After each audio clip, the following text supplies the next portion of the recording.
Be ready. 5 seconds.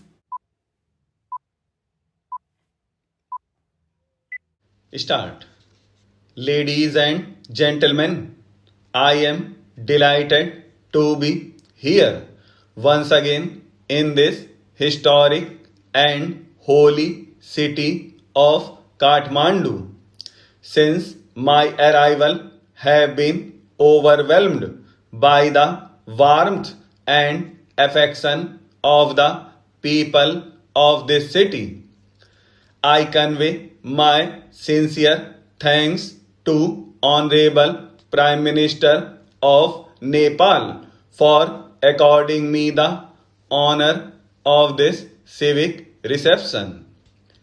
The city of Kathmandu has certainly expanded and grown since the days of my previous visits. It is a city famed as much for its majestic Himalayan setting as for the hospitality of its people. Its monuments speak of its grand history, the pride and self confidence of its people, and their resilience in the face of adversity, values which we appreciate immensely in India. India deeply values its historical and traditionally close relations with Nepal. India and Nepal are linked by enduring bonds of history, geography, tradition, and most importantly, strong people to people connections.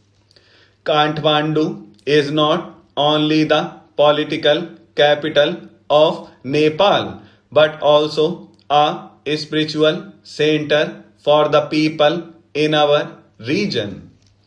Thousands of our citizens visit Nepal in search of spiritual solace at the holy temples.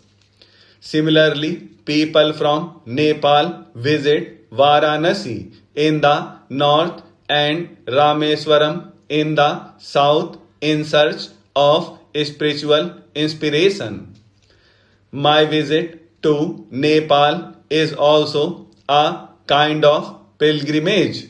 It is a mission of friendship to foster ever greater understanding and cooperation between our two countries.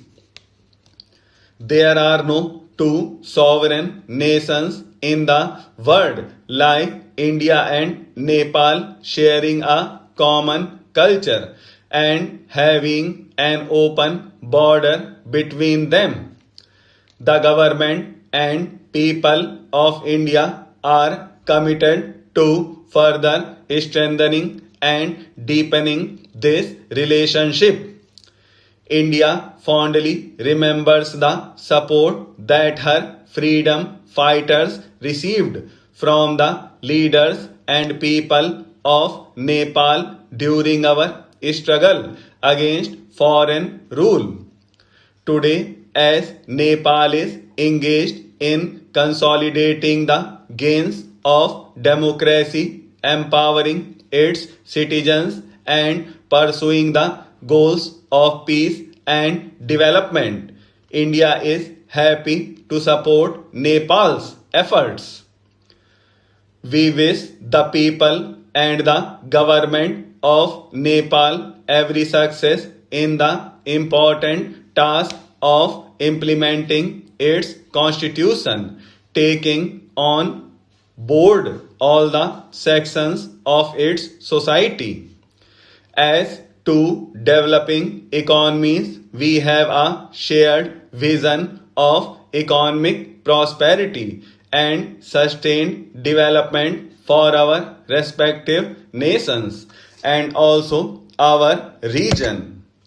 As a neighbor and close friend, India has an abiding interest in seeing sustained economic development in Nepal.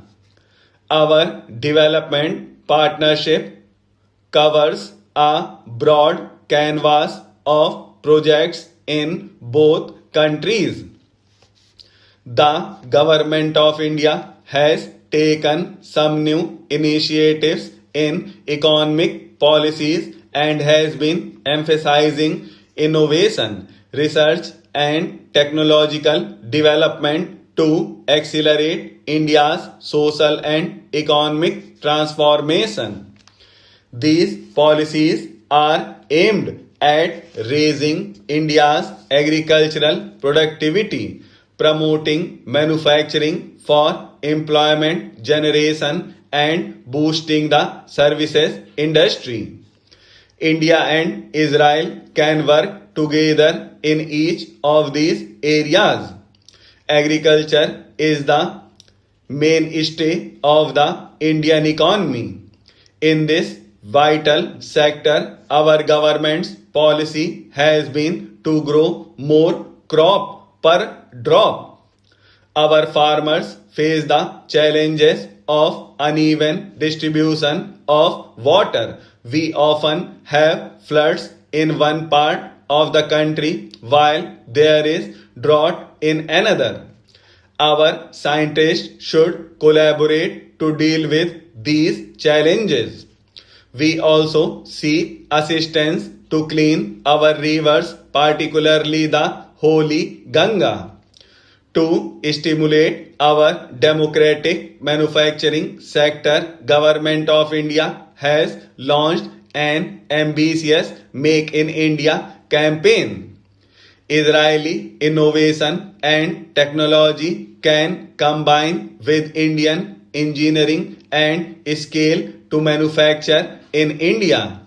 Such a partnership, particularly in the defense sector, has the potential of creating new markets and generating more jobs both in India and Israel.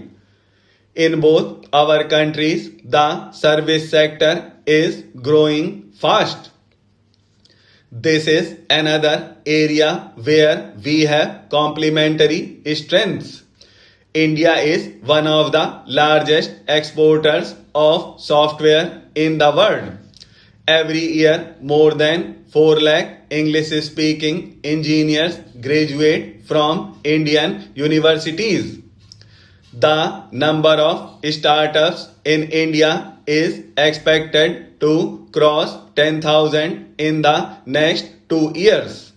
I am happy that the Israeli government has opened a consulate in Bangalore, India's Silicon Plateau. As visitor of 114 institutions of higher learning in India, I have personally placed a great deal of emphasis on developing educational linkages between Indian institutions and universities abroad. India produces first-rate managers and engineers who are highly regarded by global companies. The current CEOs of both Microsoft and Google are graduates of Indian engineering colleges. In the coming decade, the emphasis in our educational institutions will be to strengthen innovation and research. A delegation of vice chancellors of Indian universities and scientific institutions is accompanying me on this visit. I am confident that their contacts with Israeli counterparts will result in a variety of partnerships in a range of areas, from space and cyber security to the building of smart cities. Ladies and gentlemen, India is delighted that Israeli citizens, particularly the younger generation enjoy traveling to India. They rightly see India as a safe and welcoming destination where they always feel at home. The Jewish community in India has always been an integral part of India's social, economic, and cultural site. Recently, local authorities have renovated the holy places,